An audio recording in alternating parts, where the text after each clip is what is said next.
Hello et bienvenue dans Intra, le podcast qui t'invite à changer de perspective sur toi-même. Je suis Clarisse, coach en relation à soi et j'accompagne les personnes à comprendre leur fonctionnement, décoder leurs émotions et questionner leur schéma de pensée. À travers ce podcast, je te partage ma vision des différentes thématiques abordées, ainsi que des pistes de réflexion pour t'inviter à poser un regard différent sur ce que tu peux vivre, ce que tu ressens et aussi ce que tu penses. Ici, on prend le temps d'explorer les choses avec nuance, de remettre du sens sur ce qu'on vit et d'ouvrir de nouvelles perspectives sans jugement, avec curiosité et l'envie de comprendre différemment ce qui se joue en nous. Alors installe-toi confortablement et c'est parti pour l'épisode du jour. Est-ce que ça t'arrive de te dire: «J'espère que je vais être à la hauteur, il faut que je sois à la hauteur, je ne suis pas sûre d'être à la hauteur»? Cette phrase, on l'a tous prononcée un jour, avant une réunion importante, avant un entretien, avant de lancer un projet, avant de prendre la parole devant des gens, avant un premier rendez-vous amoureux, avant de commencer un nouveau travail.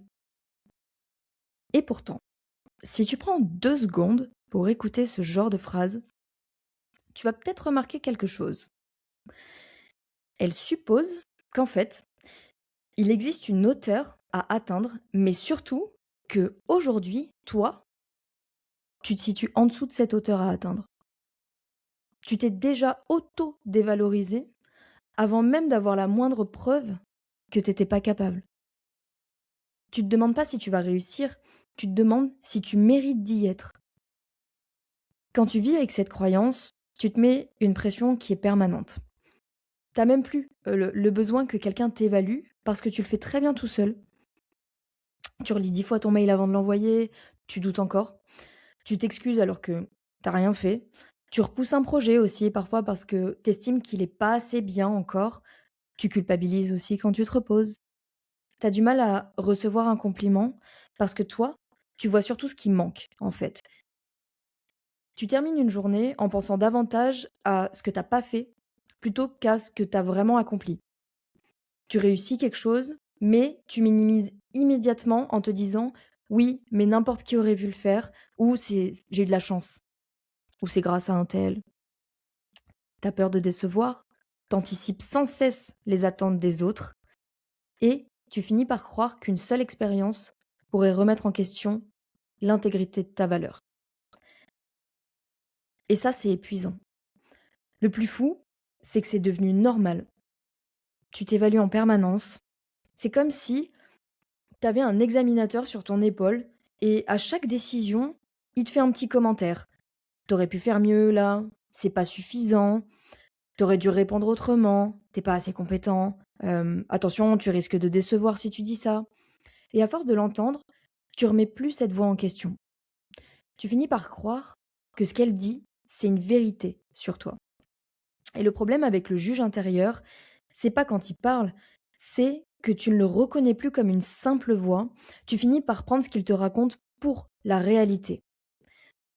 Pourtant, le juge intérieur, il n'est pas par hasard. Il s'est construit au fil de ton histoire, au fil de tes expériences, et peut-être qu'un jour, tu as appris qu'il fallait bien faire pour mériter. Tu as appris peut-être que ce qu'on appelle les erreurs avaient un coût. Qu'il fallait être fort, qu'il fallait être sage, qu'il fallait aussi être performant, par exemple, dans le cadre d'un travail, ou encore mériter des félicitations, l'amour ou la reconnaissance. À un moment de ta vie, ton cerveau, il a fait une association. Il a mélangé deux choses qui pourtant n'ont rien à voir. Ce que tu fais avec ce que tu es. Et petit à petit, tu as commencé à croire que si tu faisais bien les choses, alors tu avais de la valeur. Alors qu'à l'inverse, si tu échoues, tu en perds. Ton estime de toi, elle est devenue dépendante de tes performances. Imagine un salarié qui reçoit une remarque de son responsable. Si son estime de lui, elle dépend de ses performances, il va pas entendre il y a quelque chose à améliorer dans ton travail. Il va entendre je ne suis pas compétent. Et là, c'est plus son travail qui est remis en question. C'est lui, c'est son identité, c'est sa personne, c'est sa valeur. Même chose pour un entrepreneur, par exemple, il publie un truc, ça fonctionne pas. Il va pas se dire: «Ma publication n'a pas forcément fonctionné». Il va se dire: «Je suis pas assez bon» et à ce moment-là, t'es pas en train de juger ce que tu fais, tu es en train de juger qui tu es. C'est mélanger l'être d'un côté et le faire. Et aujourd'hui, même quand personne ne te juge, tu continues à le faire tout seul. Et à force, tu vas développer une peur assez conséquente du regard des autres, mais pas parce que leur jugement est forcément plus dur, mais parce que le tien l'est déjà beaucoup. Tu as une exigence qui est très élevée envers toi-même. Et ton juge intérieur, il est devenu tellement exigeant que tu finis par imaginer que les autres vont te regarder avec la même sévérité que la tienne. Et il y a beaucoup de personnes qui ont peur du regard des autres, mais si on regarde de plus près, est-ce que c'est vraiment leur regard qui fait le plus mal, le regard des autres, ou est-ce que c'est le sien, par rapport à ce qu'on projette de leurs attentes? Parce que bien souvent, les autres te jugent beaucoup moins que toi, tu vas te juger toi-même. Et toi, tu te laisses aucun répit. Tu t'analyses, tu te compares, t'anticipes, tu te fais des reproches, tu cherches ce qui va pas. En fait, dans l'histoire, t'es devenu ton propre tribunal. Vouloir progresser, c'est pas un souci. Vouloir apprendre non plus, vouloir faire de son mieux non plus. Le problème, en fait, commence lorsque ta valeur dépend de tes performances. Parce qu'à partir de ce moment-là, tu peux jamais souffler. Tu es dans une tension constante, ton corps est en tension permanente, tu ne fais plus les choses par envie, mais par peur de ne pas être assez. Et cette pression permanente, elle finit par vider ton énergie, au lieu de t'en donner à la base. Parce que le juge intérieur, il fonctionne toujours de la même manière. Il te fait croire qu'un jour, tu te sentiras enfin à la hauteur, quand tu auras ce diplôme, quand tu gagneras plus d'argent, quand tu seras meilleur, quand tu auras plus d'expérience. Mais le problème, c'est que ce juge intérieur, il déplace sans cesse la ligne d'arrivée. T'atteins un objectif, il en invente un nouveau. Tu progresses, il te rappelle tout ce que t'as pas fait encore, tout ce qui va pas, tout ce qui manque, tout ce qui te reste à apprendre. Tu gagnes jamais.